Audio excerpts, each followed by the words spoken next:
I get stressed out when the battery even starts to get low, a statement familiar for many people these days. Mobile devices, less accurately called smartphones, have become deeply embedded into our social lives.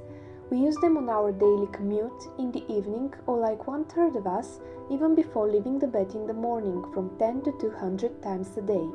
Yet, this statement was made in a different context. The sentence was said by a refugee on the run from the war in Syria. For several reasons, mobile devices have become a high priority for many migrants, or as one refugee puts it, our phones and power banks are more important for our journey than anything, even more important than food. For many, however, Syrians on the run from a war possessing smartphones do not fit in the image of the starved and tattered clothes-wearing refugee that they have in mind. Critics have found harsh words, both in social media as well as in public debate.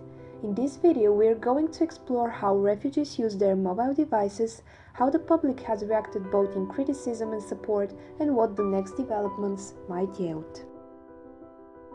Smartphone usage by refugees. First of all, why do so many refugees have mobile devices? The reason is simple.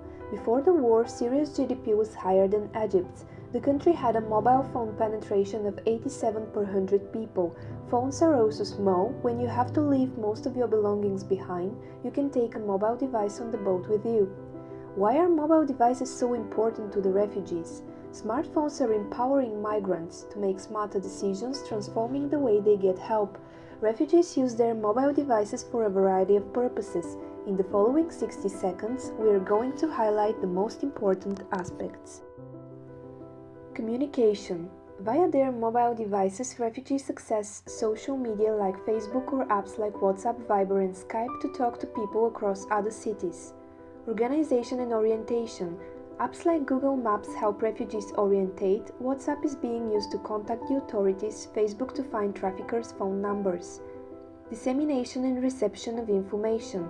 Refugees use their devices to spread and receive information in real time, for example to relay information back home about the best and safest routes, prices for taxis, where to find a hostel and more. Documentation. Some refugees use their mobile devices to take photos of every step of the journey, oftentimes to send them home to their families. Recollection.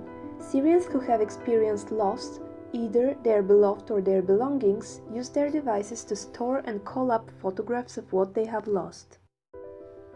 Reception of smartphone usage by public and institutions. For us, smartphones are part of our everyday lives and have become a taken-for-granted part of our society. However, reactions in the Netherlands have shown that refugees with smartphones are perceived as not credible. A reason for this might be because in our mind we have conjured images of starving and tattered clothes-wearing people. People seem to think that people with smartphones are immune for war, hunger and terrorism. Dutch politician Geert Wilders has used this fact for some xenophobic comments. Effects on different spheres of society. Not only refugees coordinate using smartphones and the internet, supporters also try to help them creating apps. For example, in Belgrade, aid workers have built a web-based app that provides refugees with accurate information about essential services.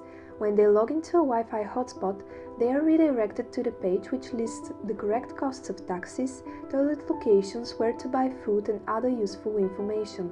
More similar apps have been developed in other countries like Germany. The refugees use Google Maps as well to find their own ways, so they do not have to rely on people traffickers anymore. For the people who do still have to use the services of people traffickers, refugees share the cheapest options with each other.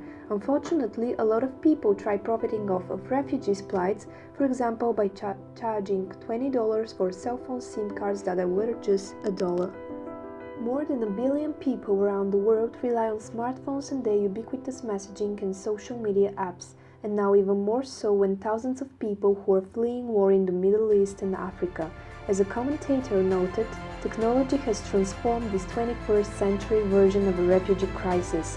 This video tried to illustrate how refugees use their mobile devices, how the public reacts both with criticism and support, and what some of the next developments might be.